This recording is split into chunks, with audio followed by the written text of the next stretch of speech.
Hey, welcome back to the Ping Pong Flick Show. My name is Chris Wong. I want to start off with a little bit, maybe a small, short review reaction to Shazam. Now, I was recently in Burbank, California, and my wife and I was able to watch the Fandango early screening of Shazam. And here's my thoughts about it. It is a fun movie. It is an incredibly fun movie for people who have families. Yet, it does get into real dark moments. So, depending on your child, depending on what they've had access to, are they scared of certain horror things? Are they okay with some four-letter word language in this? Are they surrounded by that? If they are, then this movie's probably fine. This movie's probably will work for them. It's not it level horror, but there may be some Goonies type thing to it. But for the most part, it's an enjoyable film. It is a simple film, though. It's understandably simple as for the budget that it contains. But for that budget that it really had, there is surprising a lot of CG in this, and like I said, non-spoilers. But there is a lot of surprising effects, maybe even creature effects, and I think that makes this movie a little bit more compelling watching it than rather seeing just the trailer. You actually have to see this in order to appreciate what it had, what it was hiding this whole time. And the surprises I really enjoyed. I really love it. I dig it. And for most of you who know me from the videos that don't deal with Justice League, my other properties that I talk highly about, then you may get the drift. Certain colorful characters that end up in this film, and that part I really did enjoy. Now, and I enjoy more having kids and knowing full well my son, who's been jumping back from there to there, just randomly going Shazam. I know he's gonna totally love this film. He's gonna be going Shazam, Shazam, Shazam. And I am very pleased to say that this does have David F. Sandberg's feel to it, meaning when you see him on Twitter and Instagram, his comic, natural goofiness sensibilities are apparent in this film. His horror sensibilities are in this film. And so you can actually see this is something that is different, yet part of the DCU, meaning it takes a lot of homages.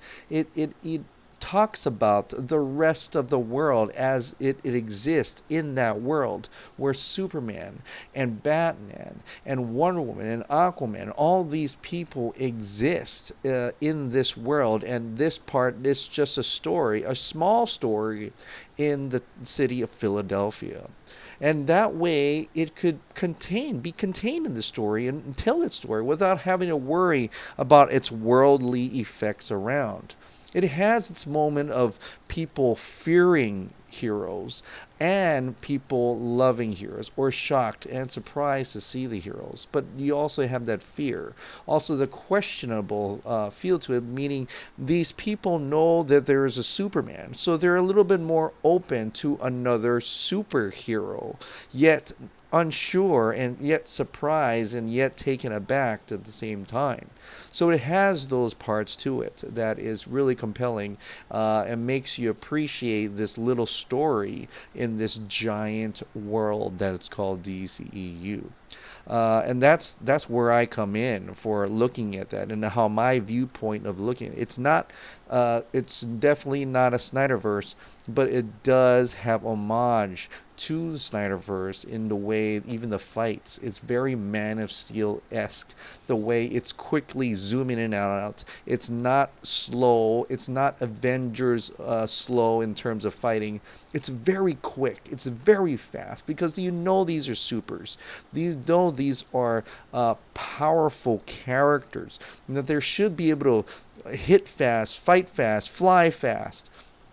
and it has those zooming things techniques you see in like not as extreme as Faora or General Zod and things like that, but it's very quick and it makes you remember Man of Steel days, and I love that aspects to it. I felt there's comedy in here for sure. It's a family film. There's definitely going to be have that comedy aspect to it, but it has a family comedy aspect to it rather than a joking for the sake of joking. It doesn't have those pauses and tells a joke. It actually comes off naturally. It's even some of the things my kids would probably say, and that way that when I'm looking at that, it brings me in. And when you talk about family, this is one giant aspect of this movie that fits real well with the DCU. The DCU has always been about family ever since Man of Steel. Man of Steel has been about a father and a mother, mostly about a father, but family altogether. Batman v Superman, it's about mothers, and and also in Aquaman and Wonder Woman, it's about mothers. It's all about family. And in Shazam, it is about mothers, fathers, brothers, and sisters. It's got it all. Even the villain has a father and brother problem. And I love that aspect. And there's a huge mother moment in this, but it's not in a positive way like the other movies, but it's put in a negative aspect. But it has that aspect of how important mothers is to children, especially children who become superheroes. And it challenges them to become the hero that they are now. And I love that aspect of that in Shazam. It brought me to almost tears. My wife and I, we were almost to tears at a certain part in the film dealing with Asher Angel. And I think that really spoke to us. In fact, to the point that we wanted to rush home and hug our kids because we had 3 boys. We wanted to make sure they were okay. And I think I want to make sure that they know that we love them very much. And that really made this movie work very magically for us. And I'm not saying this is the direction DCU have. I'm saying that the DCU, because of the vastness of DC films and how many different directions, how many different ideas, how many different tones can occupy this world, it doesn't have to be a single direction. But Shazam is just occupying a sense, ability of another type of the DCEU. It's the family version of it. It's a family in a more of a whole, in a more kid-friendly version of the DCU, still occupying the darkness of this world. And I think that speaks for our culture and reality today, where you could have a dark world filled with crime and stuff, but in another aspect of the world is a kid watching the show Blippi, watching a little kid show, Barney or whatever time you came from, and there's a peaceful moment in there. This is Philadelphia, while the rest is Gotham and Metropolis. It can exist. It doesn't have to be a certain aspect of the world, and I think that I appreciate, because we'll see Aquaman is a world of underwater. Superman, Man of Steel is a conversation how the first superhero that came down to Earth that's totally recognizable to everybody, and people fear him. People don't know if we can trust him. It's an alien from another world. That can be in here too. The political cultures of Batman v Superman, the immigrant story. It can all occupy the DCEU. And I think I'm thankful for that. And you can see from here on out, Birds of Prey, that's going to be a different story. Don't believe the media and bloggers saying this is the next direction, new direction. It is not the next direction. It is not a continuing direction, but is a different piece of the giant puzzle, which is the DCU. And I believe the DCU should be able to have all these different aspects in it. Everything should be welcome, especially when that person who's making that vision comes to life. And it's the artistic integrity of the director. Let him make the film. Let him or her make the film that they want to make. And that could could fit into the architecture of this incredible cinematic universe called the DCEU. So Shazam, I really enjoyed it. My wife really enjoyed it. It was a fun time in the theaters. Probably still not my best DCEU film. It still doesn't knock out Man of Steel or Batman v Superman, but it is up there, and that's why I say Shazam, or the actual Captain Marvel, welcome to the DCEU. Okay, so now I want to get into a little bit about the situation over Warner Media, Warner Brothers. And we don't have a new chairman for Warner Brothers yet after Kevin Tsujihara has left. But we are hearing, and I kind of hinted at this in my other video, is that Warner Brothers wants to court a prolific filmmaker to remain at the company amid fierce competition from other studios. Bad Robot co-CEO Katie McGrath, J.J. Abrams' wife, made clear to Warner Media CEO John Stankey that Kevin Tsujihara's presence was a values issue. So basically what this means that Warner Media cut ties to Warner Brothers CEO Kevin Tsujihara amidst an investigation into his relationship with an actress he promoted. A key detail is emerging about the run-up for the company's decision because according to multiple sources, one big consideration weighing on Warner Media's CEO John Stankey was a desire to keep prized producer J.J. Abrams in the company fold. And so his wife, Katie McGrath, conveyed to Stankey that in no uncertain terms that Tsujihara's continued presence was a values issue as she and Abrams explore their company's options. So looking at Warner Media in order to look at what their options are, it would be very smart, I would think, to keep Bad Robot production within the Warner Brothers line, even though they're making Disney stuff. But it will be something very financial value to keep J.J. Abrams, and he is a talented director. He has done multiple properties, but a lot of times he's a very creative person. And Stephen Colbert had dug up that he is actually has a lot of good friendly ties with Larry Fong, the cinematographer from Batman v Superman, Kong Skull Island, Predator. He's done a lot of different movies with Watchmen and so on and so forth. And so J.J. Abrams is definitely someone to be looking out for. He almost did Flyby with Superman. So I could totally see him doing a DCEU film, whether it be Green Lantern Corps, another Man of Steel, something like that. So I would totally love if he could stay within the DCEU.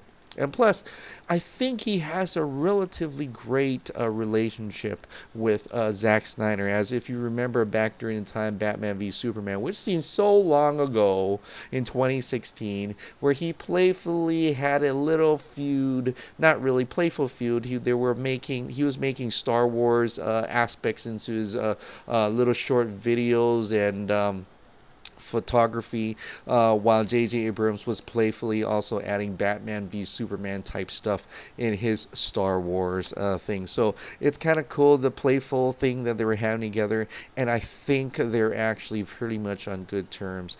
And maybe I would love to think that this whole relationship to Kevin Tsujihara is also not the only thing that is part of the values issue that Katie McGrath and J.J. Abrams saw in Kevin Tsujihara. I would like to think that entire Hollywood knows about the whole Justice League, the whole Snyder Cut, release of Snyder Cut, and the whole Zack Snyder artistic integrity botched by Kevin Tsujihara, as Kevin Tsujihara is the most giant snake out of the entire company, and he's rightfully to be gone. I'm kind of sad that Warner Media didn't see it sooner, but I can totally understand the corporate decision to keep it together and maybe buying time. But once reports got out, and maybe whoever leaked is on the Snyder camp as well, leaked it out to get him out of the office. Now, I did tell you that Zack Snyder kind of told me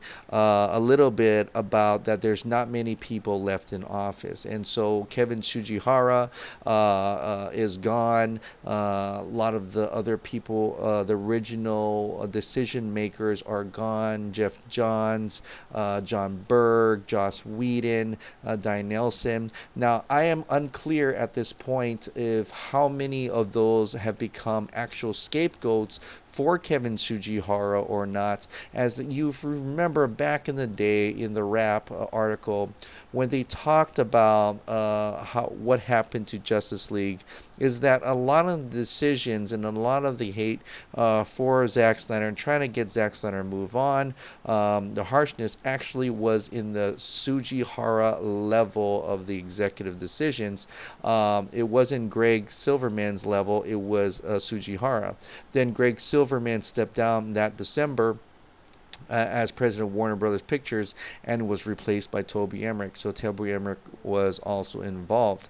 Now, Toby Emmerich is an interesting person, as we still don't really quite know if he was part of the whole betrayal, and it could certainly be that he is part of that betrayal, as he was during the time he has worked with Jeff Johns, he has worked with Kevin Tsujihara after Greg Silverman was ousted, and so he could be something that's also like a lot of people claim, he may be the one blocking this Snyder Cut as well. As in the Wrap article, one executive did tell the Wrap that Tsujihara and Emmerich wanted to preserve their bonuses they would be paid before the merger, and were worried that if they pushed the movie, then their bonuses would have been pushed to the following year and they might not still be at the studio. And I've talked about this at length, but we were led to believe Kevin Tsujihara may be the overseer of this whole giant debacle,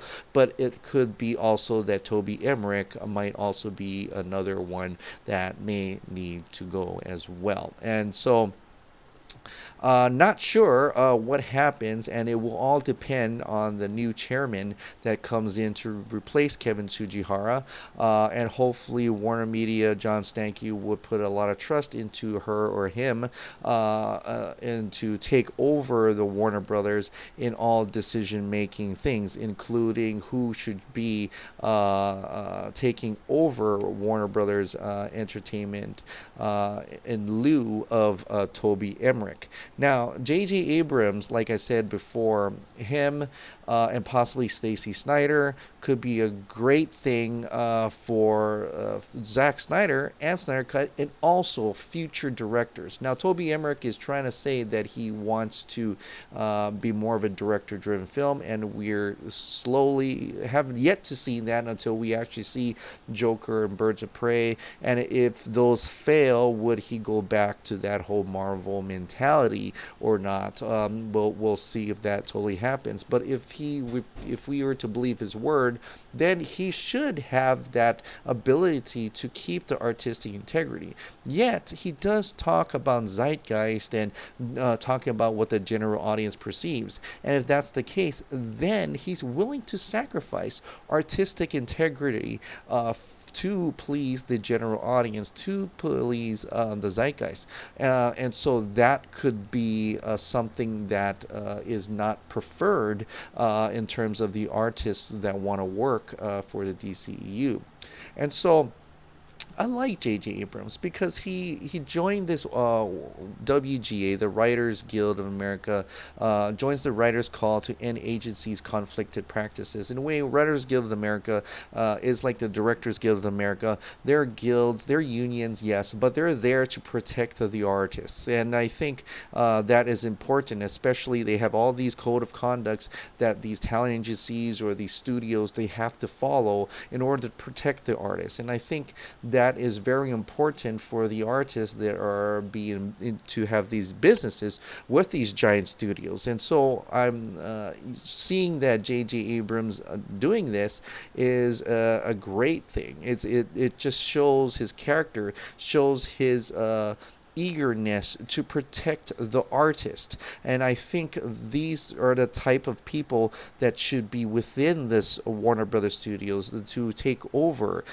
to be part of this Warner Brothers Studios, to fight for the artistic integrity. And it could make Warner Brothers Studios a greater studio, a studio like it should have been a long time ago. It has been for a while, even though they do have their conflicts within the studio. But I think it can only grow stronger when the executives, suit type executives, business suits type executives, are replaced by other executives that have more appreciation for the artists that they employ to create the content so they can make money.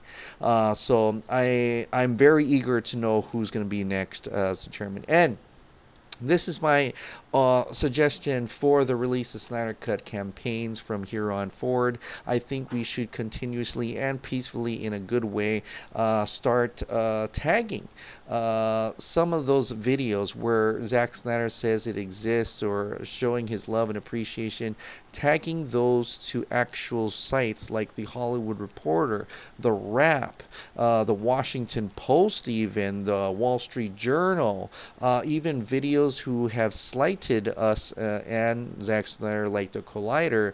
I've done a couple tweets today to Ben Fritz at the Wall Street Journal, in not a negative way, but more to say maybe you should update your content for current information, where Zack Snyder does say that his cut exists and it's done, relatively done.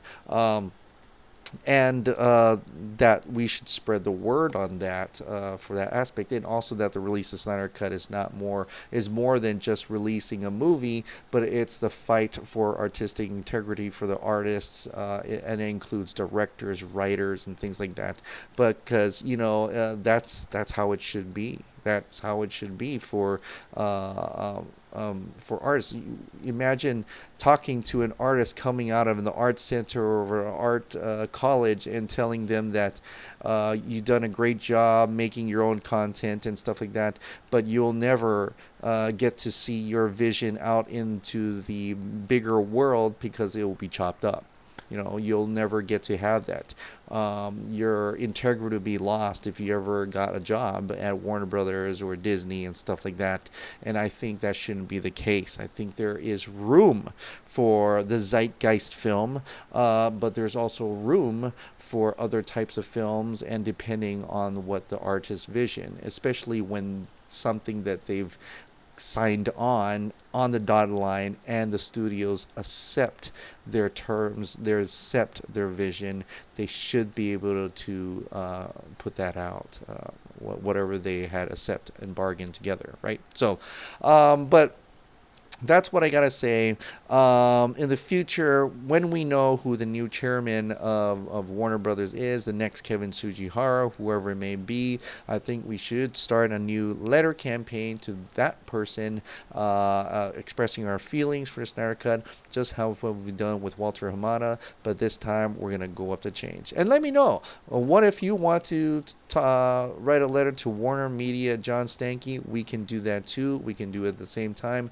Let me know your thoughts on that. Very eager to get something going. As Zack Snyder says, we have made an impression to the studio. The studio is being pressured to release the Snyder Cut.